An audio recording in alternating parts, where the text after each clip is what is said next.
Evening, ladies and gentlemen. I'd like to call this select board meeting to order. I'd like to call the trustees meeting to order. It's Wednesday, April 16th, 2025. It's 5:30, and this is a joint select board village trustees meeting. Do we have any agenda changes or additions? Scott? No. Hearing none, so we'll move right on to new business. Good to get us all here together. Nice to see us all in the same room. Zoning and subdivision bylaws. Now I know we have some bylaws in the packet, but I also know that, I certainly know this is true for the select board. We have not really had a chance to look at these at all tonight, so we're not going through the minutia of this at all. No, it's just a general update for both the trustees and select board. So it's been continued work.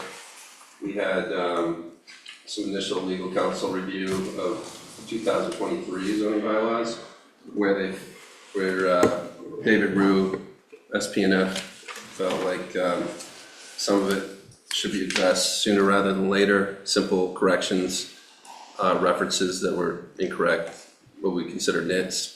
And then some other process-oriented recommendations. And then also working with the Planning Commission and Ron Roginski to cement what's been being worked on for quite some time.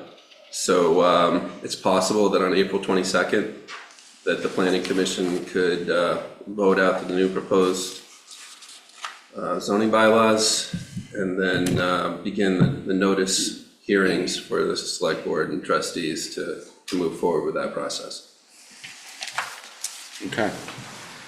And I know Bob and I have had a chance to talk about this already, but I think both the trustees and the select board would be interested in taking a look at these bylaws sooner than later. Yeah, as soon as they're finalized, voted out, we'll be forwarding them immediately. Okay, great. Okay. Brent, on the draft stuff that we've got with the memo, I'm assuming everything has a red X is still in flux and open to more conversation and vetting. The stuff that has the check marks next to it, is that mostly stuff that the Planning Commission is now looking to move forward to us? So the red X's mean that the Planning Commission does not want to address them at this time. They feel either that there needs to be more public feedback, Yeah. or that it's not serious enough to address it at this point. Yeah. Because of 181 and the what we're dealing with the state. So anything that you see with an X without a green check means that Planning Commission has decided not to move forward with those. Okay. If you see an X with a green check, it means that the verbiage below the X, they're going to leave it the same way until future consideration and public vetting. But there might be something in there that they did agree that they would address immediately. Okay. And the blue check marks, do they on the other side? Those are all approved and done in the draft that they're reviewing currently. All right. Good to know. Thanks. Any other thoughts or comments regarding the bylaw update?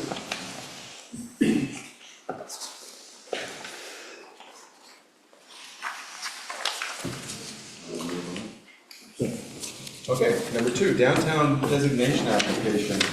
I think at this point, the plan is to, let me know where I go wrong on this, but I think the plan is to deal with these bylaws, update the bylaws, and then at that point, move forward with a downtown designation application. Once we accept them, the trustees and the select board accept them, then we'll move forward with the downtown designation application. And I think those of you that have been to a lot of the meetings know that that application will be due. The next one that's due is in September, correct? Correct. So we've done well, I want to give Gail credit for all the work that she did with various parties. We have well more than half of that application completed.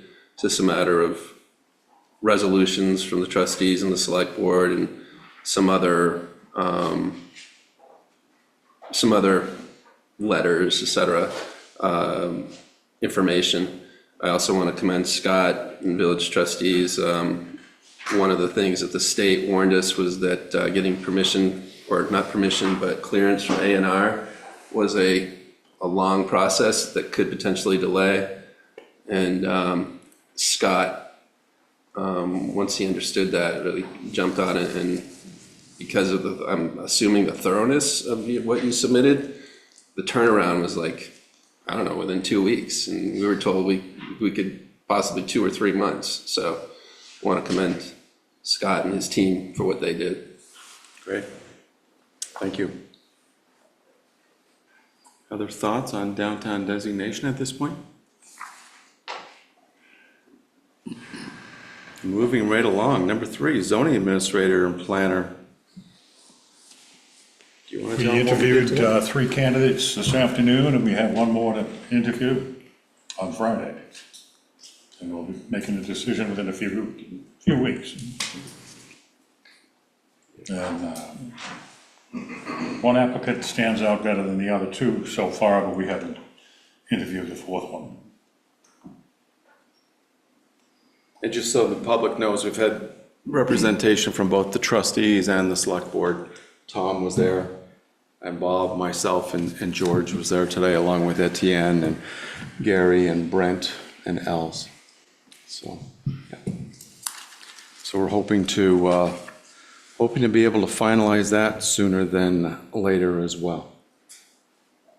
It was good to see a wide range of applicants from all over, spectrum. It was pretty cool.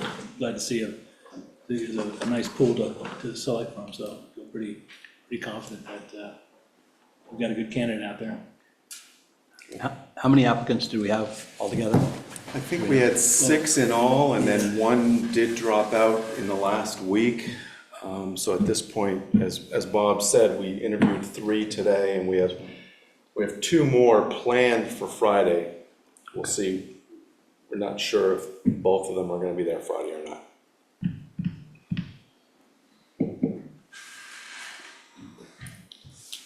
Okay, moving on. Number 4, the Oxbow. I'll address this one. So on May 3rd, I think members of the community do know this, the word's slowly getting out, and it's going to get out stronger and stronger here in the next couple of days, I think. But Peter Danforth from the Lamoille County Conservation District began, or I should say the Lamoille County Conservation District began a discussion about having a public forum regarding the Oxbow. And right now I can say that it is definitely planned for May 3rd at the Wing Center. That's Saturday, that's Green Up Day. Seems like an appropriate day for this. It's going to begin at 12 noon. There will be lunch served. There will be a group of panelists. The Conservation District is putting this together.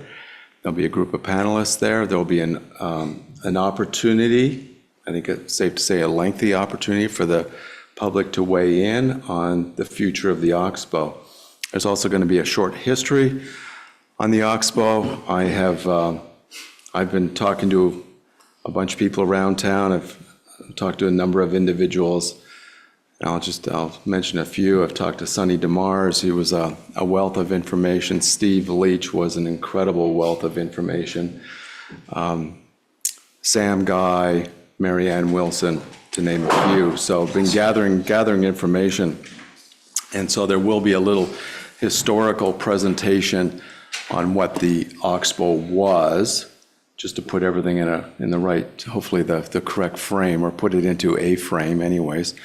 And we all know what it is now, but the gist of the meeting will really be to talk about what the future of the Oxbow will be. As we all know, there's been a number of, 3 notable floods in the last 2 years that have done some damage, and at least in one case, considerable damage to the Oxbow. So that's coming up on the 3rd. So I don't know if there's any other discussion about that. Well, I have one question. There's a survey online, and I found it a little bit confusing because having been involved in this, that FEMA and the state have made it very clear what we can and can't do down there. And I think the survey seems to be really misleading because it seems like everything's up for grabs. So I'm just concerned that we've set ourselves up for a lot of conversation and frustration, that it's gonna go on forever and ever, because if we've been told by FEMA and the state state that we cannot do things, to open up a discussion when, well, sorry, we can't do that. So I'm not sure where we are on that. But if you read you do the survey, it's indicating that we can do anything and everything down there. I haven't seen the final survey. I do know that when it was being discussed, FEMA wasn't being discussed. I can say that right now, at least in any of the conversations that I had. But I think, again, Lamoille County Conservation District is leading this. So I think when they put the survey together, and I haven't, like I said, I haven't seen the final survey, so I don't know what's in there. But my guess is that Peter and the others there were trying to make sure everything was laid out on the table for possible discussion. But that's something that should be brought up in May 3rd. If it turns out that there's certain things we are not, allowed to do, or FEMA's told us this isn't part of the money that they've given us, we need to talk about that on the 3rd, and we need to make it available to the public. It just seems like there's a real disconnect, having gone through this for 2 years. Historically, what has happened over 2 years, that this survey doesn't indicate that there's any limitation, Right. So I'm a little concerned that people are gonna be frustrated, and that we're gonna spend a lot of time trying to explain to people, so. Yeah, well, it's a good point. It's a good point. We're hoping to get, I know the select board's talked about this a number of times, and we're hoping to get, a broad spectrum of community input on this and get the different options out there. This is a piece of town property, and we need to decide what we're gonna do with it. It's a piece of town property that's in the village, and we need to decide what we want to do with it. And there's been a lot expressed about putting money into parts of the Oxbow, and I think we need to talk about where that money and resources, and it's really resources it's not just money, where those resources are going to be put in the Has future. anybody talked with the town about, because I get asked this all the time, how much money have we spent down there, under different periods? Is that information been asked of us? Is that, because it's gonna come up. People wanna know what the costs have been. I know future-wise we can take it into account, but it seems like we should have that information ready. Yeah, I have not been asked that. I have had people ask how much was spent last fall when I approved cleanup for safety reasons, because it was rather large, I won't say boulders, but significant sized rocks. And going into the winter season, didn't want people walking down there and breaking a leg because they didn't see, the rocks. So that's the only thing that's been expended since June of last year. But I don't know the full history, honestly. I can work with finance to get that together. As I think there's a swing set that we got through a grant, that the grant originally proposed that it be located there. It's funny what complications arise in municipal government around what you would think are relatively simple matters. But for months, we've been looking for solutions for placing that swing set someplace other than Oxbow, because it was one of the first issues that I faced as a town manager, unbelievably, and soon realized that couldn't place it there unless we embedded it in cement. And I have a kid, 16 now, but I would not want my child of any age on a swing set that had cement embedded on it, or another solution was a mound of, I don't know how high. So I just didn't think that either of those were practical, and we've been looking for alternative solutions, and we think we have one worked out with the school. But I'm happy to get those numbers together. I don't know how far back you recommend we go, but we can have a sidebar and. Yeah. It's really just the 2 years with the flood was when it was ever, Oh, you know, okay. that was the That'll be concern good. is when, you know, noticeably, because I don't, you know, the pavilion and all that that's been there for so long, but it's really the last two, the cost of the damage from the floods, I think is what's the thing. Are you gonna be in on this? Or is this, I was in on an initial conversation. I was supposed to be on a meeting last week, but there's other things that are going on where I couldn't participate. And when they asked for my feedback, my feedback was that they be fact-based, that there are lots of concerns about resources being expended in the park, and so that we have as much facts and science-based information. okay, And I can just say, I have in 2 separate grants. I'm happy to have lost out to Morristown Water and Light because their resource, I think, is more important to the community. The water wells, they won that grant, we did not, but Still working on it. well, I'll let you talk about that. We did not, and part of the grant that we submitted was for various engineering analysis of the Oxbow and the Lamoille to see how we might protect not only the town's resources, but also towns downstream. So we applied, we did not win, it was very, very competitive, but the state reached out to us in January, said, hey, we really liked your engineering portion of these proposals. We invite you to submit under this new grant. And for the moment, I'm forgetting the acronym, BRIC, B-R-I-C. yeah. And we submitted, we actually had some follow-up with the state to make sure that they were very clear.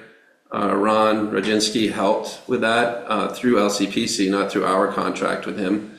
And a week and a half ago, we were notified that the feds, it was a victim of cutbacks. So that's been the efforts in the last few months since I've been on board. It's just purely engineering studies to see what the best use of not only the lower deck, but the upper deck would be. I guess my concerns are that all this is happening, and everybody gets excited because they think all this is gonna happen, and then they come to us, and the select board says, yeah, no, we can't do that. You know, and that's just bad will for everybody, so I'm just trying to prevent, that's my concern. Well, I think what this does is it's to start to have a conversation that's more comprehensive than we've been able to do on our own as a municipality through the county conservation district. And I think, to your point, Laura, you know, money's money, but I think that the net dollars coming out of the municipality, other than the cleanup that Brent spoke about, you know, a lot of the damage repair that took place on the Oxbow was money that came in. So I think the net dollars coming down. Yeah, that's true. Down to us might look different. Obviously, money is money, and we don't want to wash, rinse, and repeat here, but I think that we need to kind of keep some of this in perspective, but also, I think this is a great place to start, and come with your questions, and hopefully there'll be some answers to come, but it's springtime, it's a good place to begin that conversation. And a corollary to that, Chris, is we really can't depend upon FEMA money going into the future like we could in the past. So, Have we gotten all the FEMA money for the Oxbow, do you know? We've got a majority, I'm estimating about $5,000 maybe still pending, but we've gotten the majority, and that's specific to the town. We do have one resident buyout, It's been ongoing for quite a while. State actually just sent an email last week sort of explaining why it's taking so long. And with the current environment, I'm just worried that somehow those funds just like somehow disappear. We also have a resident that's newly interested in that program, a buyout. So I've been in communications with that resident, and it requires that the town, the municipality be sort of a mediator, not a mediator, but the go-between between the state, and, you know, initially, not initially, through the whole process. So I've begun the application, the pre-application process with the state. All the information I've received is still active, but as you might know, it's sort of day to day with things. Thank you. The Water and Light Village would like to install an automated gate at the entrance to B Street to restrict traffic going across the bridge. The town owns the bridge, the village doesn't. But there's been one recent drowning down there. And I know there'd been one probably 20 years ago. And there's been vandalism at the power plant, graffiti, and we'd like to restrict access, but we need the town's permission to put the gate up. The village is gonna pay for it. Okay. Yeah. So you need us to take action on this? Do you need us to pass a motion? It's not tonight, because you don't want to think about this a lot, but there's it's a town road, so to restrict access is your authority, not ours. Okay. The more of this, I would say, putting a gate in is, we think, the best way to protect people from getting hurt in the swimming hole, and other things down there, because it can be pretty tightly managed. We put up a lot more signage last year, and we're looking at fencing and all kinds of things down there to try to, so this is one piece of the strategy, just so you all are aware of that. And we know that there's a lot of public interest in the so-called Clark Park. And so, there will be people that will have differing views. There is access to this land from over on the bypass, next to the bypass, in that parking lot there. So it's not the only access in, but it at least addresses the most obvious way people get themselves into a bad place over there. And as our chair said, also deals with, it is routine that we have $500, $600, $700 vandalism at the plants. If somebody threw something in just the wrong way, we could have $1 million worth of damage at the plants. So the predominant is the public safety issue for us, but it's not lost on us that from our own budgetary perspective, that having people roam around power plants is not necessarily a great thing, right? So, but I think, and the other thing I would just say is, we haven't started yet because we don't have new FERC permits. But when, in the draft permits that were issued, when FERC ultimately issues permits for us to continue to operate those facilities, we're actually required to do some planning for Clark Park. It may be in light of, the swimming deck and other reasons that the future is that it's not necessarily designed to be for a whole lot of public use, but that's going to include a heck of a lot more than, than the trustees and me. It's got to include, Conservation Commission, Planning Commission, all of you, the public. There'll be a process with that, but in the meantime, we certainly feel like we feel an obligation to try to tighten that place down, and that's why we're here. But we want to be really upfront. There's a lot of moving parts to this in the community. Not all agree. I don't think we have not had lots of public dialogue as yet, but we expect that there will be. Have you talked to police? Do they have any concerns, police and fire? We can do that. I don't know. Have you, Kevin? Is it too early? So yeah. So not yet. Yeah, it's early. The notion is that we'd have this set up with a remote that Yeah, police, they fire, and the town can have, and of course our crews, so we can get in and out of there and in a seamless way. But we absolutely have to cross those T's and dot those I's for sure. That's why we wanted to bring it and just put the seed out today, and because we want to hear about these things that we got to look into. Okay, great. So, just informally, with your guys being down there from time to time, are there people using Clark Park? Thank you. What would you say? This is Kevin Newton, he's the water superintendent, so. Yeah, really since COVID, there's been a real increase in homeless people down there. Okay. And kids just looking for something to do. And, Yeah. You know, originally we set out to protect the plants and stop the vandalism and absorbing our time, but, you know, in light of the tragic accident last year. Yeah. I'm sure it's the need for public safety Yeah. as well. Okay, thank you.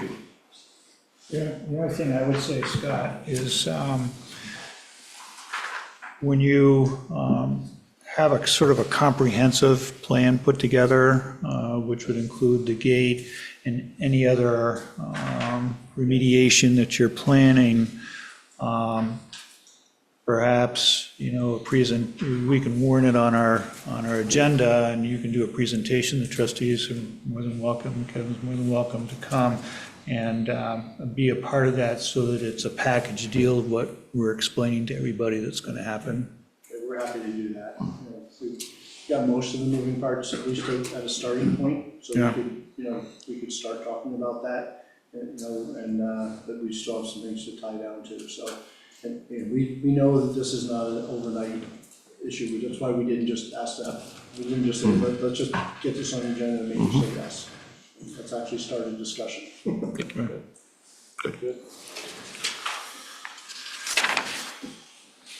Did I miss anything, Kevin? Anything else from the board before we It's like Ron wants to speak. hear from Ron? I turn this around. Good evening, Ron Stankliff, past chair of the Morristown Conservation Commission. The subject of Clark Park has been on the agenda for the Conservation Commission for quite a few years. And I guess basically we had plans to, at some time, making some improvements down there, like trail marking and trail clearing, and possibly maybe a bridge, but I think that might be, I see that the trustees lost the bridge in this last flooding down there that used to go over to the bypass. There's also a plan of having an access off from the parking lot on the lower part of Bridge Street. Mike indicated that he was willing to provide us an access off from that particular parking lot also.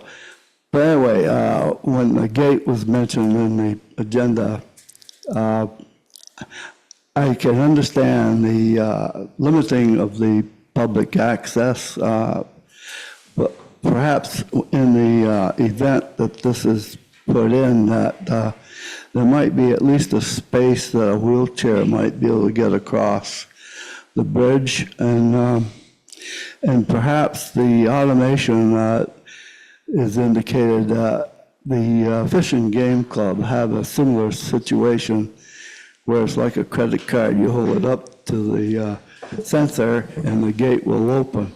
So it's a possibility that access cards could be designated to certain individuals, maybe one for at least the Conservation Committee. Anyway, I'm glad to be able to come down and see you all together. Thank you. Thanks, Ron. Thank you, Ron. Number 6? You can do number 6. What we do here? So I'm going to move on then. Number 6, collaboration between the select board and the trustees. We got together, when was the last time we got together? I think it was over a year ago. It was the last zoning, Yeah. It was over at the VFW. I think so, yeah. But I would just throw out, maybe we should make this kind of a semi-annual event, maybe once every 6 months, get together and just throw things out there. It might be, I'm going to suggest tonight's meeting is going to be short, but maybe it would be a short meeting, but if nothing else, it gives us a chance to put our eyes on each other and give us a chance to put things on the agenda that are, you know, worthy of joint discussion. I think the community would I'm like fine that with as that. well. Every 6 I mean, months. a lot of questions can fester up in the course of a year. Yeah. Okay. Absolutely. Seeing lots of heads moving up and down. No objection. Okay. From my perspective, I like that administratively too, because, just as we could give you a heads up on the bridge tonight, maybe if we'd had a joint meeting about downtown designation, that might have gone smoother, right? So, not good or bad, Yeah. not throwing any rocks here, but, just, the more you're able to talk to each other, the more we get in front of those things, right? So, I think it's good. Anything else before we ask for adjournment? I did just want to at least let the select board know that for the first time, I think in the history of the community, we have a water ordinance in place now, something that the trustees worked on over the winter. And I'm going to get with our wonderful current planner and zoning administrator, because the previous one thought at some point that the town might also need to adopt something like that, just since you have the health officer function. It wasn't clear if you do or you don't, but it's something I'll talk with Brent first, and then we'll compare notes about whether that's actually necessary or not. But so we've had a sewer ordinance for a very long time, and for some reason a water ordinance was never written to explain what the rules of the road are for using the water system. So that's now in place. Thank you, Scott.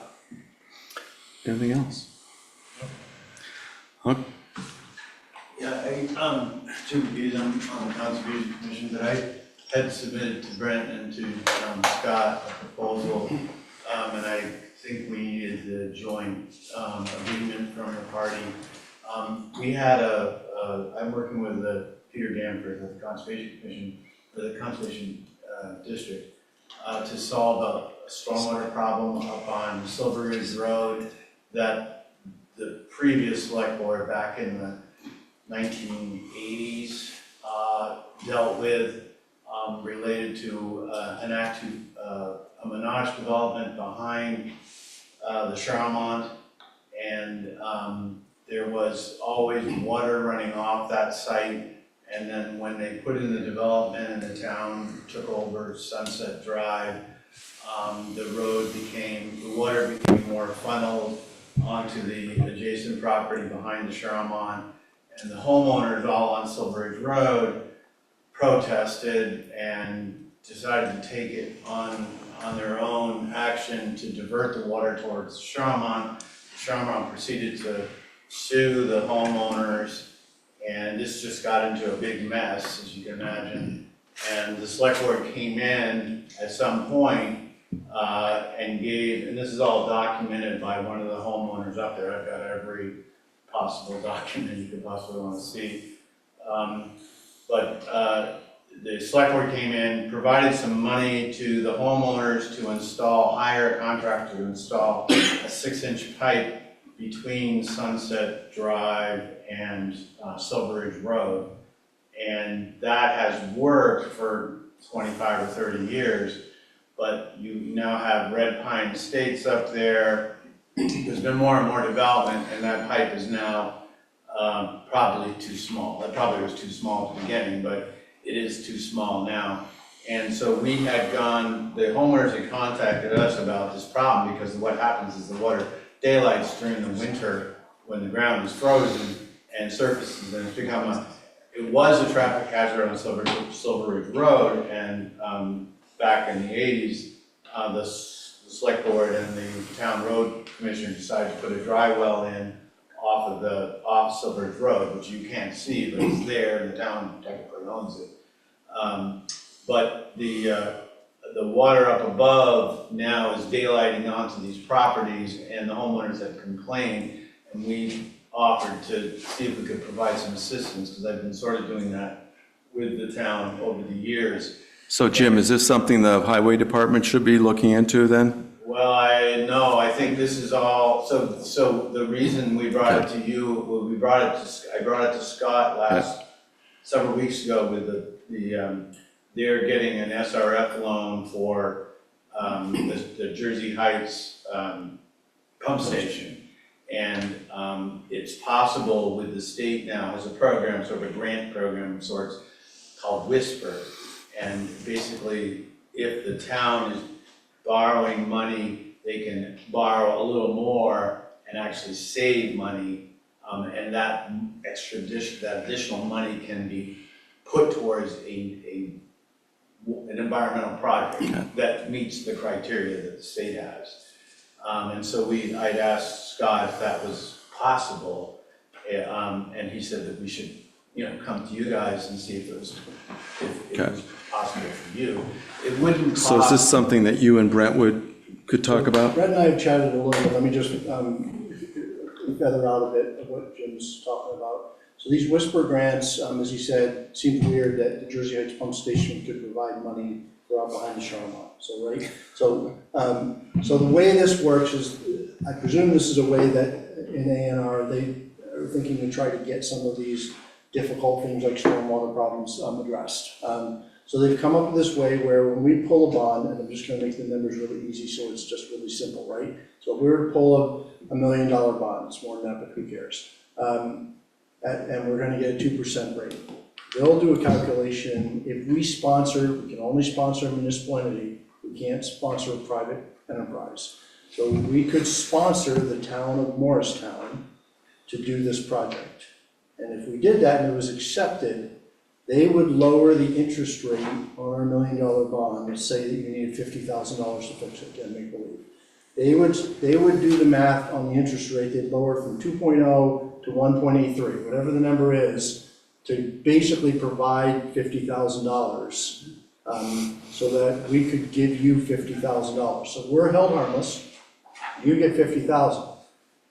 Now, the thing that Brent and I had talked about, which you'll all have to chew on, is this is another one of those ones where we can't give it to a private entity, we can only give it to you. So resolving this now puts you in the middle of a stormwater issue again, and do you want that? So that's how I would tee it up. So, and that's is that?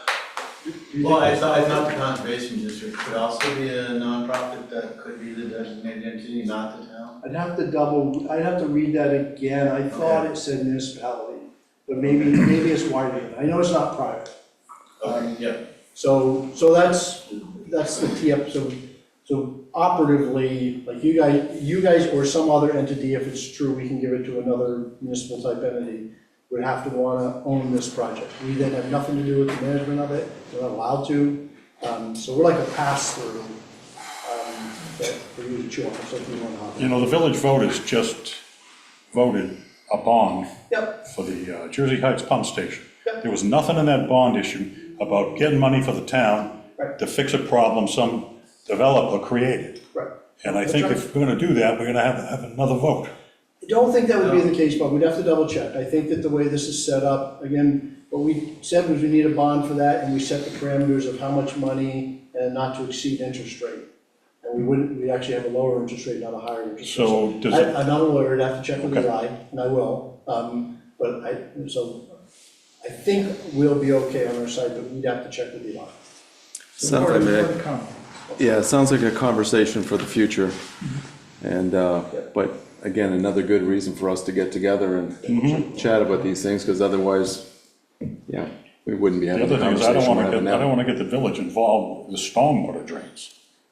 With the what, I'm sorry? With stormwater drains. Yes, we wouldn't be. Again, we're not allowed to have anything to do with it once we give them money, Once we give them their $50,000. whatever it is, right? Well, I don't think it would be that much, but it possibly could.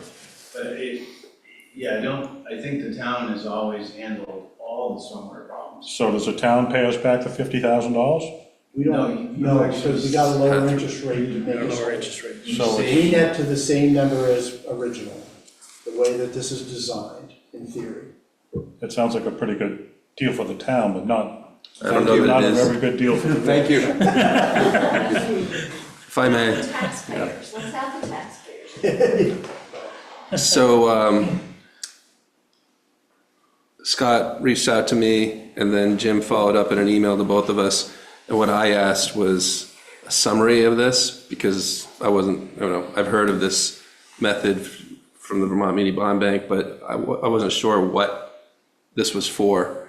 And I'm spending a lot of time right now. We spend $8,000 or $9,000, I believe, maintaining a swirl separator for Morrisville Plaza, or I can't find anything in writing about why we would be spending taxpayer dollars to do this. So I've been negotiating for months to get us out of an easement and that responsibility on an annual basis. So I want to apologize to Jim because I totally missed his email. I missed it, so just now I checked, I saw that you sent it on the 7th. Thank you, I apologize. But there's a lot of due diligence that needs to be done about what the town's responsibility is for receiving this seeming gift that may having us pay for into eternity. So that's the first step I really need to do before I present this to the select board. Yeah, that makes sense. Okay, thank you. Thank you, Jim.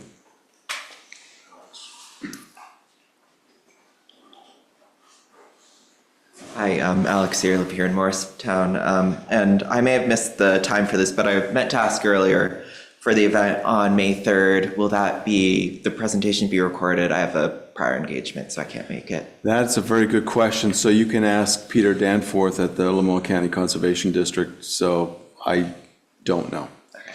Thanks, Alex. Okay. Anything else? Okay, hearing none, I would, You have a motion to adjourn. I would ask for a motion to adjourn. So moved. Second. So I have a motion by Chris and a second by Richard to adjourn the select board meeting. All those in favor, please say aye. Aye. Motion to adjourn the trustees meeting. I'd like to hang out some more. Well, you only been here since noon. So the light switches are right there. It's a nay.